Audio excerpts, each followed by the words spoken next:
Hello defence lovers, आज के episode में हम एक ऐसे टॉपिक पर बात करने वाले हैं जिस पर हमें ये लगता है कि ये इतना महत्वपूर्ण है कि इसके बारे में आप में से हर किसी को मालूम होना चाहिए। क्योंकि जितने भी व्यूअर्स हमारे चैनल को फॉलो करते हैं, हमारी वीडियोस को देखते हैं, उनमें से अधिकतर ऐसे हैं जो हमारी ग्रेट इंडियन आर्म फोर्सेस को ज्वाइन करना चाहते हैं। क्योंकि इस बात में कोई डाउट नहीं है कि जो हमारी ग्रेट इंडियन आर्म फोर्सेस है वो अपने आप में एक अलग ही दुनिया है, जहां आपको कई ऐसी चीजें सीखने को मिलती हैं जो बाहर की दुनिया में आप कभी भी नहीं सीख पाएंगे।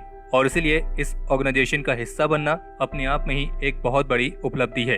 और बाकी हमारे इंडियन आर्म फोर्सेस में सर्व करने वाले वीर जवान योद्धा इस देश के प्रति कितनी महत्वपूर्ण भूमिका निभाते हैं, इसके बारे में शायद हमें आपको बताने की जरूरत नहीं है, क्योंकि आप में से हर कोई इस बात से अच्छी तरीके से वाकिफ होगा। और हमने अपने इस चैनल पर पहले भी ऐसी कई सारी वीडियोस बनाई हैं जिसमें हमने इंडियन आर्म फोर्सेस के वीर योद्धाओं के सैक्रिफाइस, उनकी ब्रेवरी, उनके करेज, इन सब चीजों के बारे में बताया है।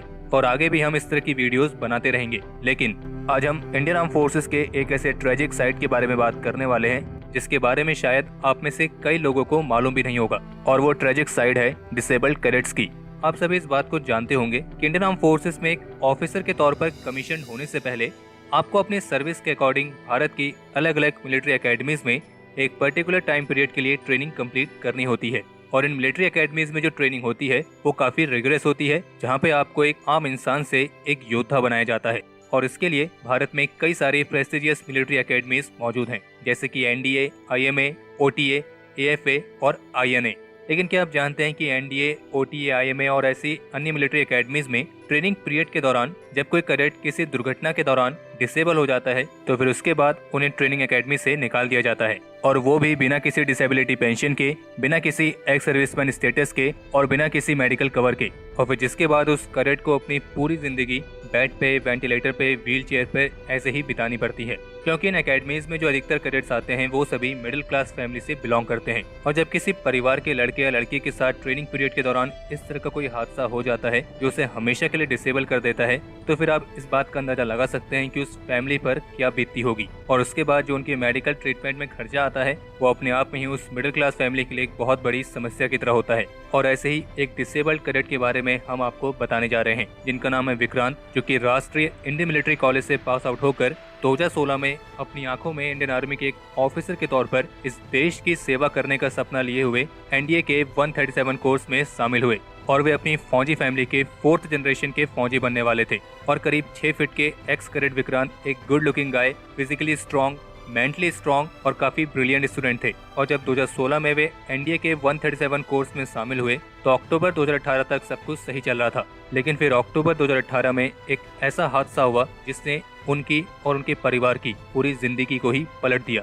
असल में इस दौरान उन्होंने अपनी स्क्वाड्रन की तरफ से एक बॉक्सिंग टूर्नामेंट में पार्टिसिपेट किया और इसी टूर्नामेंट में वे बेहद ही गंभीर रूप से घायल हो गए थे। हालांकि इस हादसे ने विक्रांत के जज्बे को कम होने नहीं दिया और 15 दिन हॉस्पिटल में रहने के बाद उन्होंने वापस से एकेडमी को ज्वाइन कर लिया। लेकिन फिर बाद में जब एक फुटबॉल टूर्नामेंट के दौरान जब उन्हें दोबारा से उसी सेम जगह पर फिर से चोट लगी तो फिर उसके बाद उनके सारे सपने वहीं पर बिखर गए और उन्हें करीब 4 महीने लगे कोमा से बाहर आने में और करीब 5 महीने लगे उन्हें अपनी मदर को पहचानने में। और फिर करीब 2 साल के मेंटल, फिजिकल, फाइनेंशियल लगभग हर तरह के ट्रॉमा से गुजरने के बाद वे धीरे धीरे चलना और बोलना सीखे। और क्या आप जानते हैं कि ऐसे डिसेबल्ड कैडेट्स की लिस्ट में विक्रांत इकलौता नाम नहीं है, बल्कि इनकी तरह ही चेतन चौधरी, जो खुद एक सोल्जर के बेटे हैं, एकेडमिक ब्रिलियंट कैडेट थे। लेकिन ओटीएम में ट्रेनिंग के दौरान इनके साथ एक हादसा हुआ जिसमें इनका जो ब्रेन है वो डिसलोकेट हो गया था। इस तरह कार्तिक शर्मा सैनिक स्कूल के टॉपर, जो एनडीए में अपने पहले अटेम्प्ट में ही सिलेक्ट हुए थे, लेकिन ट्रेनिंग के दौरान उन्हें एक स्पाइन इंजरी हो गई और अब वे परमानेंटली व्हील चेयर बाउंड है। अनुन्या चतुर्वेदी, एक्स एनसीसी कैडेट, जो 2009 में ओटीए में शामिल हुई, लेकिन 2010 में ट्रेनिंग के दौरान उन्हें भी एक इंजरी का सामना करना पड़ा और उनकी नेक में करीब 3 बार सर्जरी भी हो चुकी है। शुभम गुप्ता, जब इन्होंने एनडीए को ज्वाइन किया था तब ये केवल 19 साल के थे, लेकिन ट्रेनिंग के दौरान इनको भी एक स्पाइन इंजरी का सामना करना पड़ा था और जिस वजह से ये भी आज व्हील चेयर बाउंड है। और एक आंकड़े के मुताबिक 1985 से अभी तक ऐसे लगभग 350 कैडेट्स हैं जिनको इस तरह की स्थिति का सामना करना पड़ रहा है। और हमारे नोटिस में ये बात तब आई जब हमने मिस्टर अंकुर चतुर्वेदी सर के बारे में सुना, जो खुद एक एक्स एनडीए कैडेट हैं और वर्तमान समय में वे इमामी लिमिटेड की international supply chain and projects के हेड भी हैं। और मिस्टर अंकुर चतुर्वेदी भी सभी डिफेंस एस्पिरेंट की तरह इंडियन आर्मी में एक ऑफिसर बनने का सपना लिए हुए एनडीए में शामिल हुए थे, लेकिन उन्हें भी अपनी ट्रेनिंग के दौरान इंजरी का सामना करना पड़ा, जिसकी वजह से उन्हें एनडीए से मेडिकली बोर्डेड आउट कर दिया गया था। लेकिन फिर उसके बाद मिस्टर अंकुर चतुर्वेदी ने न केवल अपने आप को संभाला बल्कि अपना एक सक्सेसफुल करियर बनाने के साथ साथ उन सभी डिसेबल कैडेट्स के लिए आवाज उठाना भी शुरू किया जो बिल्कुल उसी तरह की स्थिति से गुजर रहे हैं जिससे मिस्टर अंकुर चतुर्वेदी भी गुजर चुके हैं। और वे बहुत लंबे समय से कोशिश कर रहे हैं कि जो डिसेबल कैडेट्स होते हैं उन्हें भी एक्स सर्विसमैन का स्टेटस मिले, एक प्रॉपर डिसेबिलिटी पेंशन मिले, मेडिकल कवर मिले और वो सारे बेनिफिट्स मिले जो एक एक्स सर्विसमैन को मिलते हैं। आपको बता दें कि भारत में एक कानून है जिसके मुताबिक जो सरकारी कर्मचारी हैं अगर वे सर्विस के दौरान इस तरीके से इंजर्ड हो जाते हैं या डिसेबल्ड हो जाते हैं तो उन्हें सरकार की तरफ से लाइफ लॉन्ग सपोर्ट मिलता है, जिसमें पेंशन, मेडिकल ट्रीटमेंट और ऐसे अन्य बेनिफिट्स होते हैं। लेकिन ताज्जुब की बात यह है कि इंडियन आर्म फोर्सेस के ऑफिसर्स कैडेट्स के लिए ये कानून नहीं है। यानी कि अगर ट्रेनिंग पीरियड के दौरान उन्हें इंजरी होती है तो उन्हें ना तो कोई मेडिकल कवर मिलता है, ना कोई एक्स सर्विसमैन का स्टेटस मिलता है और ना ही कोई डिसेबिलिटी पेंशन मिलती है। हालांकि मिस्टर अंकुर चतुर्वेदी इस इशू के समाधान को लेकर काफी लंबे समय से कोशिश कर रहे हैं। यहाँ तक कि आर्मी हेडक्वार्टर और भारतीय रक्षा मंत्रालय की तरफ से भी इस मामले में पूरी कोशिश की जा रही है कि जो डिसेबल कैडेट्स हैं उन्हें किसी तरीके से मदद की जा सके। लेकिन इस मामले में बात आगे इसलिए नहीं बढ़ पा रही है क्योंकि जो बात फंस रही है वो फंस रही है ब्यूरोक्रेटिक लेवल पर। और जो हमारे ब्यूरोक्रेट्स हैं उनका मानना यह है कि जो इस तरह के कैडेट्स हैं उन्हें स्पेशल बेनिफिट इसलिए नहीं दिए जा रहे हैं क्योंकि उनके मुताबिक वो कैडेट्स ड्यूटी में है ही नहीं। तो ऐसे में सवाल ये उठता है कि अगर हमारे ब्यूरोक्रेट्स इन कैडेट्स को ट्रेनिंग के दौरान ड्यूटी में नहीं मानते हैं तो क्या वे ट्रेनिंग एकेडमी में छुट्टियां मनाने आए हैं?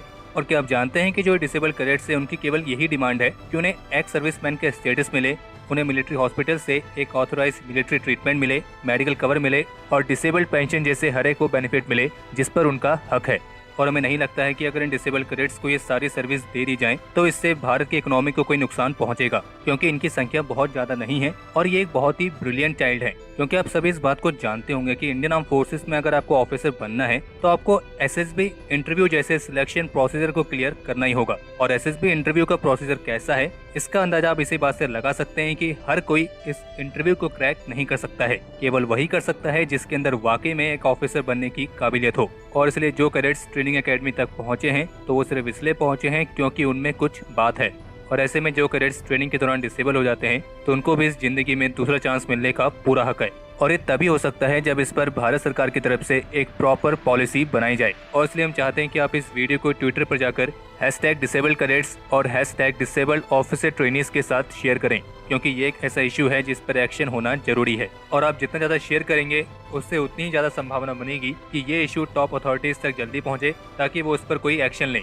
और हाँ, अगर आप इसमें कुछ सपोर्ट करना चाहते हैं या आप किसी ऐसे डिसेबल कैडेट्स को जानते हैं या आप खुद एक कैडेट हैं जिनको इस तरह की स्थिति का सामना करना पड़ रहा है तो हमने वीडियो के डिस्क्रिप्शन में मिस्टर अंकुर चतुर्वेदी सर के सारे सोशल मीडिया हैंडल्स का लिंक दे रखा है।